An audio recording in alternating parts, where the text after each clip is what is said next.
Buya Hamka dan Tafsir Al-Azhar. Biografi Buya Hamka.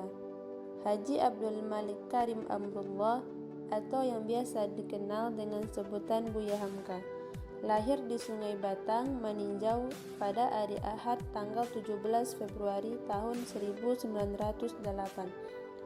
Buya Hamka berasal dari keluarga yang taat beragama.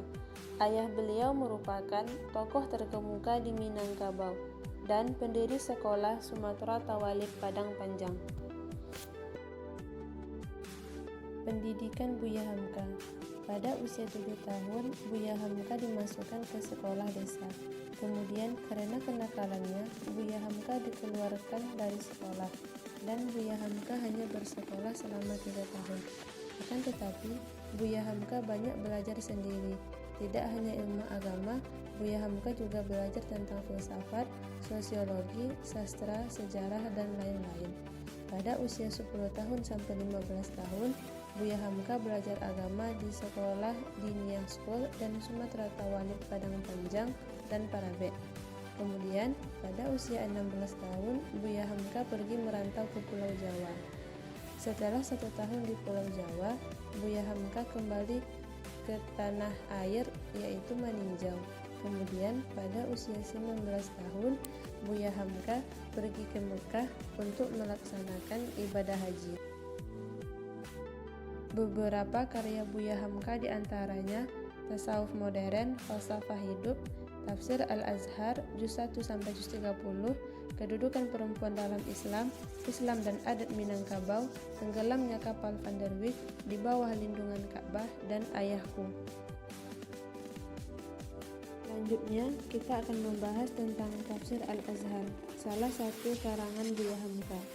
Dinamakan Tafsir Al-Azhar karena beliau menyusun dan menyampaikan kajian tafsir ini di Masjid Agung Al-Azhar yang diresmikan oleh Syekh Muhammad Saltut, Rektor Universitas Al-Azhar, dengan harapan supaya menjadi kampus Al-Azhar di Jakarta. Penamaan tafsir Buya Hamka dengan Tafsir Al-Azhar berkaitan erat dengan tempat lahirnya tafsir tersebut, yaitu Masjid Agung Al-Azhar. Sistematika penyusunan dan penafsirannya.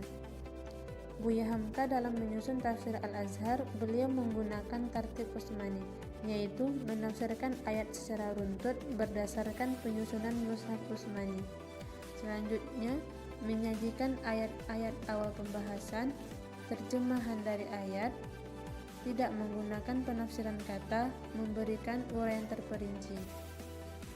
Sumber penafsiran.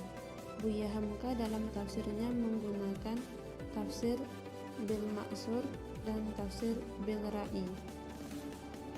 Metode penafsiran. Tafsir Al-Azhar menggunakan metode tahlili, yaitu mengkaji ayat-ayat Al-Quran dari segala segi dan maknanya, menafsirkan ayat demi ayat, surat demi surat sesuai dengan urutan Mushaf Utsmani.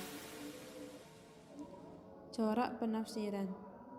Penafsiran Buya Hamka menggunakan 2 corak. Yang pertama, sastra, yang kedua, al-adab al-ijtimai. Komentar ulama terhadap Tafsir Al-Azhar. Yang pertama, Nasruddin Baidan. Beliau mengatakan, Buya Hamka menjelaskan pengertian ayat itu menggunakan contoh-contoh yang ada di tengah masyarakat, baik masyarakat kelas atas, rakyat biasa, maupun secara individu. Semua tergambar di dalam karyanya. Selain itu, uraian yang dijelaskan Buya Hamka tidak membosankan dan menyentuh perasaan ketika kita membacanya. Yang kedua, menurut Abu Syakirin, beliau mengatakan Tafsir Al-Azhar merupakan karya Buya Hamka yang memperlihatkan keluasan pengetahuan dan hampir semuanya mencakup tentang disiplin ilmu.